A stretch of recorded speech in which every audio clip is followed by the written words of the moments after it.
As we head into Labor Day weekend, we have more evidence of the progress of our economy from last year's economic calamity.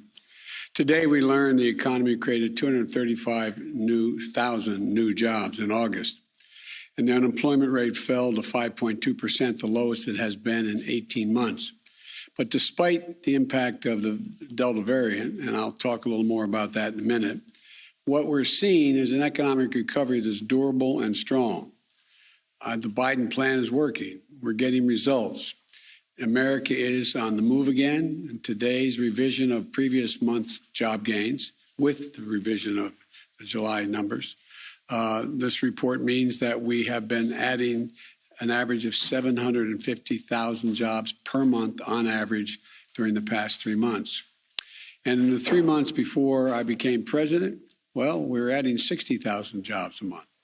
Total job creation in the first 7 months of my administration is nearly double any prior first-year president. While I know some wanted to see a larger number today, and so did I, what we've seen this year is a continued growth, month after month, in job creation. It's not just that I've added more jobs than any first-year president, in the first year of any president. It's that we've added jobs in every single one of my first 7 job reports, and wages are going up. Some more jobs, some months are fewer, some months more, but always adding jobs. This is the kind of growth that makes our economy stronger and consistent progress and not boom or bust. Our economy grew the first half of this year at the fastest rate in about 40 years. We're the only developed country in the world. I'll say that again. We're the only developed country in the world whose economy is now bigger than it was before the pandemic.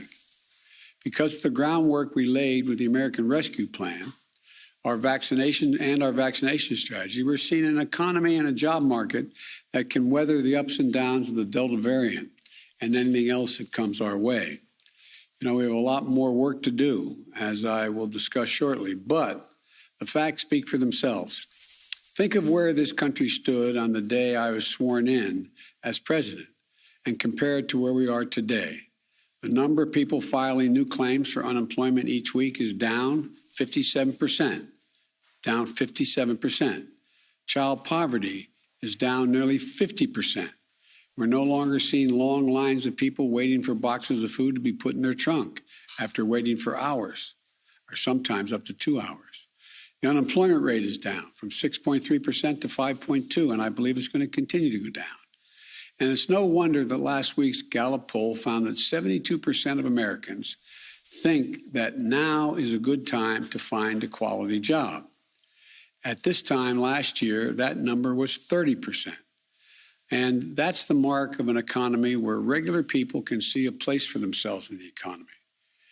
You know, the holidays we celebrate this weekend, the holiday Labor Day, is about honoring the dignity of work, honoring the American worker. And that's what our economic strategy is all about as well. It's about growing our economy from the bottom up and the middle out, providing some extra breathing room for families. And my dad would just say, just a little breathing room, creating an environment where employers have to compete for workers by providing higher wages and better benefits. That's what's happening. Wages are up, especially for working class Americans. Even so, even with the progress we've made, we're not where we need to be in our economic recovery. There are 2 critical tasks ahead this month to get us closer to our goal and to take the next steps in our recovery. And the first, we need to make more progress in fighting the Delta variant of COVID-19. This is a continuing pandemic of the unvaccinated. Since becoming president, I've ramped up testing, secured enough vaccine for every single American, and gotten 175 million Americans fully vaccinated. Still too many have not gotten vaccinated. And it's creating a lot of unease in our economy and around our kitchen tables. Today's report shows that the steps we've taken, passing the rescue plan and vaccinating 175 million people, make our economy capable of growing and adding jobs even in the face of this continuing Delta surge. A strength in our economy very different from the way things were last winter. There's no question the Delta variant is why today's job report isn't stronger. I know people were looking, and I was hoping for a higher number. But next week, I'll lay out the next steps that we're going to need to combat the Delta variant, to address some of those fears and concerns. I want to talk about how we'll further protect our schools, our businesses, our economy, and our families from the threat of Delta. As we continue to fight the Delta variant, the American Rescue Plan we passed continues to support families, businesses, and communities. Even as some of the benefits that were provided are set to expire next week, states have the option to extend those benefits and the federal resources from the rescue plan to do so. That not more federal taxes, state taxes, but they have the federal money to be able to do that. States continue to have access to a wide array of support, like help for schools that are reopening, help for child care centers to make them available and affordable, and other resources to help our economy get back to normal. The measures we've taken so far have brought America out of an economic freefall, steadied us, and enabled us to grow our economy even as we continue to combat COVID. We are adding jobs, not losing them. The fight against COVID today is far different from the fight we were waging last winter. The second thing that has to happen in September is for the Congress, the House and Senate, to finish the job of passing my economic agenda so that we can keep up the historic momentum we've been building these last 7 months. It's about investing in America's future, not about short-term stimulus. That's not what we're talking about. These are long-term prosperity we're talking about lowering the cost of living for families, creating millions of good-paying jobs for hardworking Americans. It's about reducing bottlenecks in our economy, reducing long-term price pressures.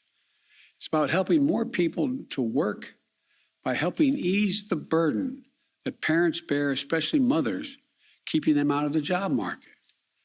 Both the Senate and the House have taken important steps forward to pass my bipartisan infrastructure plan. This bill is going to end years of gridlock. We used to remember, we always had, the whole notion we had, I guess it was every week was going to be infrastructure week. Well, both literally and figuratively, it's going to change things on our streets across the country and figuratively as it relates to Washington. We're going to create millions of good-paying jobs.